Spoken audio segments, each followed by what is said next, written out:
Voter अधिकार यात्रा आज पटना के गांधी मैदान में आकर खत्म हो गई, लेकिन ऐसा लगता है कि यहां से वोटरों की जागरूकता की एक नई यात्रा शुरू हो रही है। अपनी इस यात्रा से इंडिया ब्लॉक ने वोटरों के बीच जो अखल जगाया है, उससे ऐसा लग रहा है जैसे गीदड़ कहता शेर से, नया जमाना देख, एक वोट तेरा पड़ा, मेरा भी है एक। जाहिर है इस यात्रा को बिहार के काफ़ी वोटरों का समर्थन मिला है। इस आखिरी दिन इंडिया ब्लॉक में शामिल तमाम पार्टियों के कदावर नेता शामिल हुए थे। राहुल गांधी ने उन सभी का स्वागत शुरू करते हुए अपनी बात रखनी शुरू की। ये यात्रा बिहार में शुरू हुई, इसको हमने नाम वोटर अधिकार यात्रा दिया। यहाँ पे शिवसेना के नेता बैठे हैं, महाराष्ट्र में एनसीपी, कांग्रेस पार्टी और शिवसेना से चुनाव चोरी किया गया था। ये 100% सच है। तकरीबन 1 करोड़ नए वोटर लोकसभा चुनाव के बाद वोटर लिस्ट में जोड़े जाते हैं, बढ़ाए जाते हैं, नए वोटर आके वोट करते हैं। हमारे गठबंधन का जो वोट था, जितना हमें लोकसभा में मिला उतना हमें विधानसभा में मिला, 1 वोट कम नहीं हुआ। और सारे के सारे नए वोट बीजेपी के अलायंस के खाते में गए। लोकसभा हम जीते, विधानसभा में हमारी पार्टियां तीनों की तीनों मजबूत पार्टियां साफ हो गई। क्यों? क्योंकि इलेक्शन कमीशन ने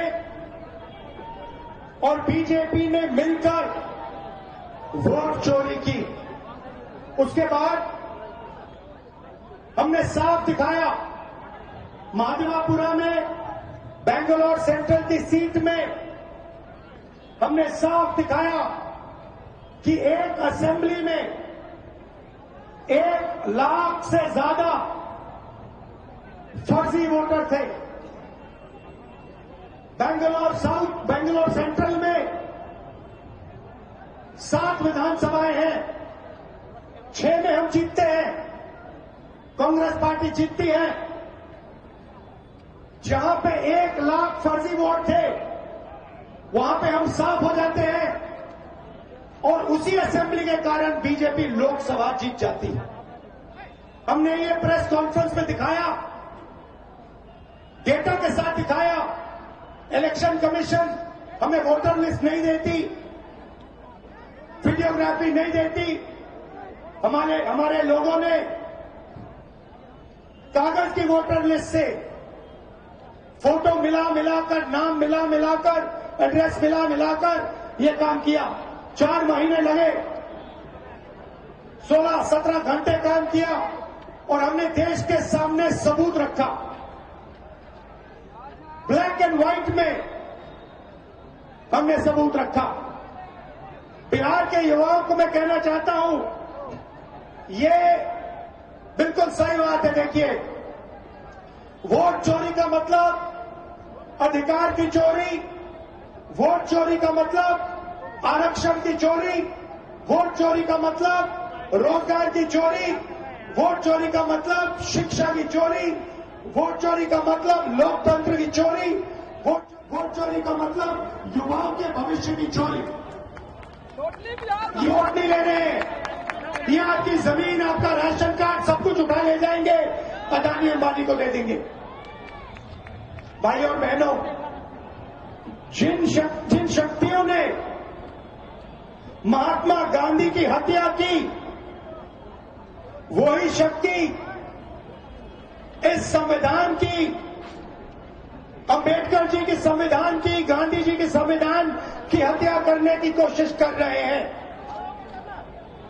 हम इनको संविधान की हत्या नहीं करने देंगे, कुछ भी हो जाए नहीं करने देंगे। इसलिए हमने बिहार में यात्रा की और आपका क्या जबरदस्त रिस्पांस आया। बिहार का युवा सारे के सारे युवा खड़े हो गए। छोटे छोटे बच्चे जीत के पास आते थे, कहते थे वोट चोर, वोट चोर, वोट चोर। नारा फैल गया है और बीच में बीजेपी के लोग काले झंडे दिखा रहे हैं, है ना। अब मैं बीजेपी से कहना चाहता हूं, अच्छी तरह सुन लीजिए, बीजेपी के लोग अच्छी तरह सुन लीजिए। भैया, एटम बम का नाम सुना आपने? सुना है एटम बम का नाम? उससे बड़ा क्या होता है? उससे बड़ा क्या होता है? एटम बम से बड़ा हाइड्रोजन बम होता है। होता है नहीं होता है? माधवपुरा में हमने एटम बम दिखाया था। बीजेपी के लोगों तैयार हो जाओ, हाइड्रोजन बम आ रहा है, हाइड्रोजन बम आ रहा है, तैयार हो जाइए। आपकी जो सच्चाई है, वोट चोरी की सच्चाई है, वो पूरे देश को पता लगने जा रही है। राइट? बिहार की जनता, बिहार के युवा, बिहार की महिलाओं से मैं धन्यवाद करना चाहता हूं। ये क्रांतिकारी प्रदेश है, इसने पूरे देश को मैसेज दिया कि वोट चोरी नहीं होने देंगे। और ये जो आपने बिहार में किया है, हमारी जो मदद की, ये पूरे देश में फैल गई है, कोने कोने में फैल गई है। आने वाले समय में मैं आपको गारंटी करके दे रहा हूं, हाइड्रोजन बम के बाद नरेंद्र मोदी जी अपना चेहरा इस देश को नहीं दिखा पाएंगे। नमस्कार।